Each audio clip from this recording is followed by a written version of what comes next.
Yo, what's up mga kabady? So ngayon mga kabady, mayroon naman kasi nag-comment sa ating YouTube channel. Ang request niya mga kabady sa ating vlog ngayon, Albert Prondarina 6016.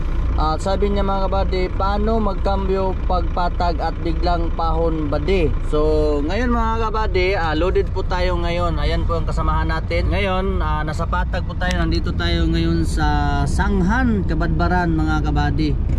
Kasi nga mga kabady, lumipat na po tayo ng trabaho. Kaya ito na po ang ating unit. At hindi na po siya bago, pero maganda pa rin ang loob natin mga kabady. So ang ating cambio is lugaw na siya mga kabady. Ayan o, kasi luma na po. So ngayon ipakita ko sa inyo kung paano magcambio sa patag at saka kay yung nag-request sa ating YouTube channel. At ito na. So ngayon starting tayo sa Tresera. Pag loaded, ganito lang gawin natin lagi. Basta loaded, splitter, luger mga kabady. So ngayon, ayan. Then sasagyan tayo ng kwartalo. Kailangan dalawang apak sa clutch, quintalo. Then taas yung splitter kasi sumatag tayo. Permira high kailangan mga kabady, hindi mabagal yung kamay kasi yan kung mabagal tagal ipasok. Kailangan 2 seconds lang yan mga kabady. Bawat video nasira high. So ngayon kwarta high pa rin. So ganito lang lagi ang pag-drive mga kabady. Kapag kayo ay baguhan pa lang mag-drive ng Owo, ganito lang inyong gawin. Basta starting, luger kayo. Kahit saan dyan na cambio, basta nakababa ang ating splitter. Ito, nakababa ito pag starting. So, kung nakatakbo na tayo mga kabady, kailangan nakataas ito.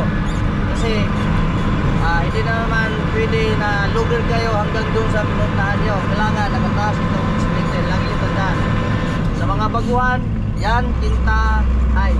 Panoorin nyo lang ang ating mga video para naman mayroon kayong mga idea sa Owo. Kasi nga ngayon mga kabady, ang mga truck ngayon puro na China tumatakbo dito sa Kabadbaran. Maraming Owo, Shackman or Photon sa Japan, kunti na lang tumatakbo. So para naman mayroon kayong idea sa mga ganitong China truck. Sa mga driver na Japan driver, sa mga hindi pa nakasumpok nito at mapanood nyo ang ating video, baka mayroon kayong makukuhang aral dito sa ating video ngayon. So ayan mga kabady, tuloy-tuloy lang kapag ganito ang iyong pag ganyan kapag patag, naka-kintahay lang tayo nyan mga kabady. Ayan. So mamaya ipakita ko sa inyo kung paano din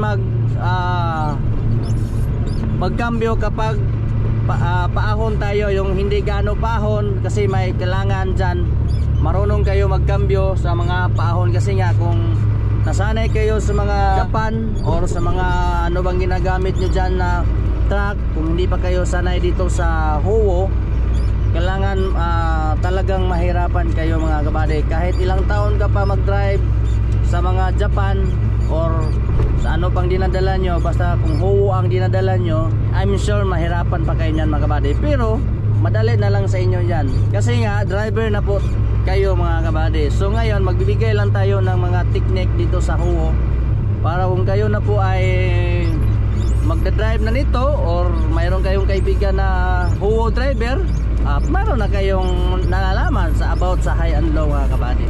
Biyahe namin ngayon is papuntang Pianing mga kabady. So ngayon abangan nyo na lang ang susunod nating vlog.